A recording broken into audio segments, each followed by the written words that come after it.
Bonjour, je voudrais vous parler aujourd'hui de l'utilisation de Je valide avec deux bases d'items. C'est une question qui m'a été posée sur Facebook et j'y réponds ici en vidéo. Comme vous le savez sûrement, Je valide permet de modifier entièrement la base des items pour l'adapter à vos besoins. Ce que vous ne savez peut-être pas, c'est que cette base d'items est indépendante des validations qui sont faites sur elle. Je m'explique. Si vous avez une base d'items et que vous faites des validations dessus, lorsque vous changez de base d'item, que vous en importez une autre, les validations que vous avez faites sur la première base d'item sont toujours présentes dans la base de données des élèves. Si vous remettez la base d'item qu'il y avait au moment de la validation de ces items, vous retrouvez les validations. Vous pouvez donc travailler avec plusieurs bases items simultanément.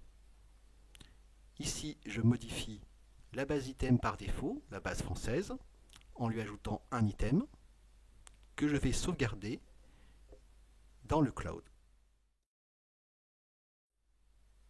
Dans l'onglet item, en haut à droite, il y a le bouton export. Je tape dessus et je vais dans mes fichiers. Là, je décide soit de mettre mon fichier sur mon iPad, soit dans le cloud. Il n'y a aucun risque à le mettre dans le cloud vis-à-vis des données personnelles puisque la base d'item ne contient aucune donnée personnelle. Vous pouvez donc tranquillement le mettre dans le cloud. Ensuite, je peux quitter Je valide et aller dans l'application fichier d'Apple où je retrouve mon export.jevalide item. Je peux le renommer si j'ai besoin d'en avoir plusieurs.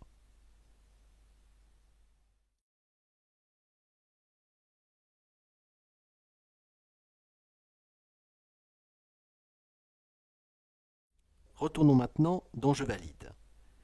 Nous allons commencer par valider quelques items de notre base de données en français. J'ai choisi l'élève Alphonse. Je valide le premier item, je mets le deuxième en cours, le troisième commencé. Nous avons maintenant des données de validation de l'élève Alphonse correspondant à notre base d'items. Changeons-en. Allons dans l'onglet Avancé, Actions rares, changer la base par défaut et mettons une base Montessori.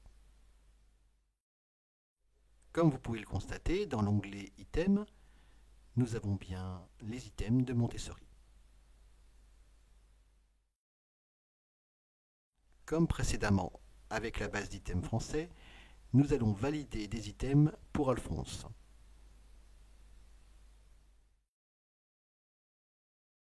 Nous allons maintenant récupérer notre base d'items français modifiée que nous avions sauvegardée préalablement dans l'application Fichier d'Apple. Nous retournons donc dans cette application. Nous tapons le fichier de sauvegarde de la base des items. La prévisualisation d'Apple ne fonctionne pas. Malheureusement, il ne nous propose pas tout seul un export. Nous devons taper sur le bouton export en haut à droite, retrouver l'icône de Je valide, taper dessus, ce qui lance Je valide. L'application nous propose d'écraser la base précédente, ce que nous voulons. Une fois l'écrasement effectué, nous retrouvons notre base des items français modifiés.